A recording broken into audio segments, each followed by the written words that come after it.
Today's gonna be a weird one. I've always found history pretty interesting. It's always been one of my favorite subjects in school, and even after being out of high school for some time now, I loved going through on the internet and YouTube and whatnot and trying to find some strange history facts. The weirder they were, odds are the more I would like them. And that is especially true for today's story. Now, I first heard about today's video subject through a friend. I went and got lunch with him one day after we were done with one of our classes. We sit down. I've probably got a big thing of chicken tenders about to freaking throw down on him. And he just goes, "Hey, have you ever heard of the Kentucky meat shower?" I don't know if the chicken I was going to eat reminded him of this story or how it popped into his mind.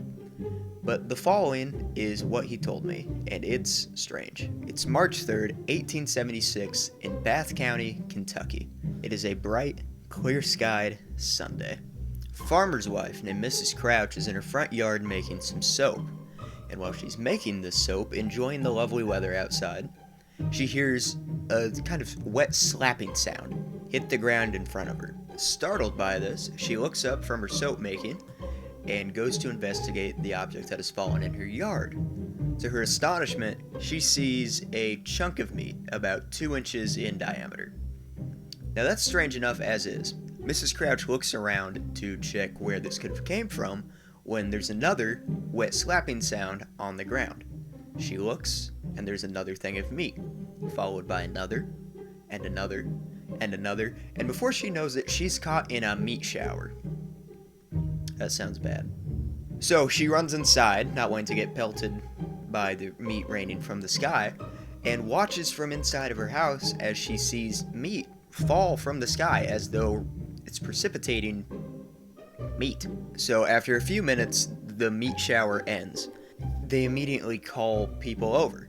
They go and get the townspeople and are like, "Hey, did it rain meat for you guys too? Not just us? Okay, cool." It rained in about a 100 by 50 yard area, which, well, not a ton for rain. For meat, that doesn't usually rain at all. That's rather alarming. So the townspeople come and investigate the strange occurrence that's transpired in front of them. This is where some of the reports get interesting. So in the town, there's some hunting experts, some butchers, stuff like that, who come and look at it, and they start trying to figure out what type of meat it is. Some people believe that it resembled lamb meat, elk, deer, goat, whatever. Pretty well, you name it, they thought it was it. And the worst part is, some of these people didn't identify it just by looking at it like a sane person would. Some people started eating the meat that fell from the sky. They started putting it in their mouths and eating it.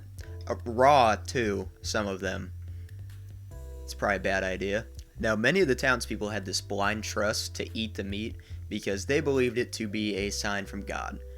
That God had essentially seen the townspeople were struggling. After all, this was the South not too long after the Civil War, so many of the areas hadn't quite recovered yet, and that they had given them the meat so that way they wouldn't have to worry about food.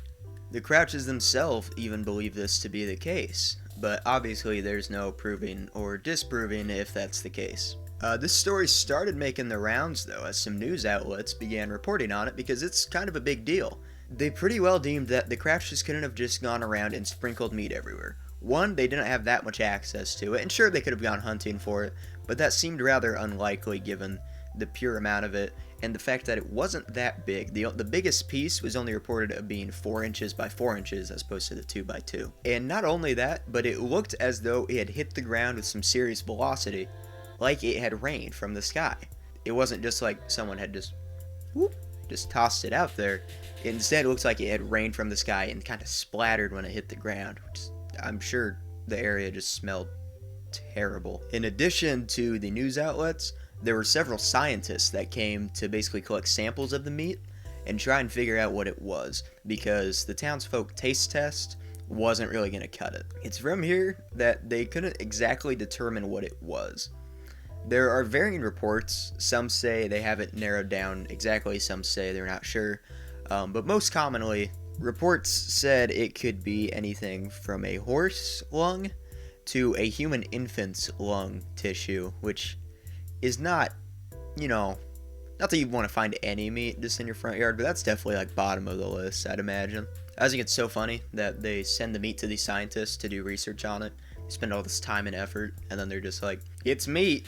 Maybe. Like, real good work there, guys. Keep it up. So it's from here that people started making theories more of where the meat could have come from, because that, in addition to solving how it rained from the sky, could also maybe help determine what type of meat it was. And this is where things get even stranger. I would like to throw this disclaimer out here. None of these are confirmed. There are certainly some more likely than others, but all seem relatively unlikely. And I'd like to throw it out there that I don't believe in all of these theories. There's one I kind of subscribe to, but we'll get to that at the end. So the first theory that I feel is important enough to bring up is the frog spawn theory.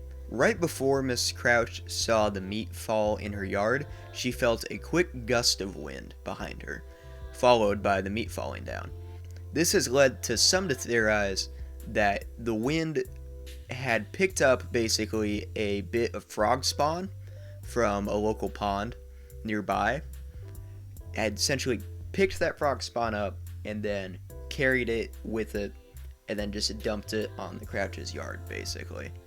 And while that is possible, unlikely but possible, the fact that Mrs. Crouch only felt a small gust of wind right before the wind fell and not like this huge whoosh, it seems rather unlikely to make this the case. So, remember when I said things got interesting with the theories and that I don't particularly believe all of them? This one's the reason why. So another theory people subscribe to is that of aliens. I don't believe in all of these, I just found these online. Some people believe that aliens came around the Bath County area, abducted some animals, maybe even people, some sort of meaty substance, broke it down into small little bits, and then just dumped it over the poor Crouch's yard. Now, if you believe in aliens, have come and abducted people in Bath County in 1876, sure, go for it. It's not impossible,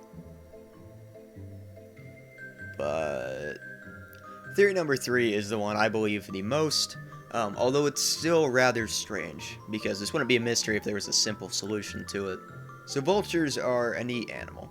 They have a certain defense mechanism in which whenever they feel danger, they projectile vomit to lighten their load, and then they can fly away faster. And vultures are often in packs.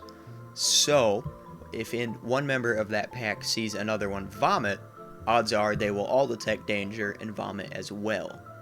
This theory suggests that the vultures were flying high above the Crouch's area, so much so that Mrs. Crouch couldn't see them whenever the meat shower started, and one of them vomited, either just out of like gag reflex or maybe it sensed danger. The reason doesn't really matter, the point is it vomited. The others followed suit and started vomiting as well, and that meat just so happened to rain down over the Crouch's area. This seems to be the most possible explanation for the Kentucky meat shower, and if you were to ask me which one I'd believe, this would be the one I'd go with. However, some people have called into question the amount that the vultures would have had to have eaten and then vomited over such a wide area. It was 100 by 50 yards in a pretty consistent... There was a lot of meat. Though it's not impossible and not even unlikely, it would have to be a pretty specific occurrence. What's really cool about this, though, is that some of the meat is still around today. Now, it's not just sitting in people's yard in Bath County, Kentucky, but the scientists that took the meat to study, many of them preserved it and kept it in jars, so you can still actually see some of the meat from the Kentucky meat shower. I can't find anything on if they're looking into it now to try and figure out what it is, given technology's advanced a good ways since 1876, but it's still really cool that you can actually go see some of this piece of history for yourself.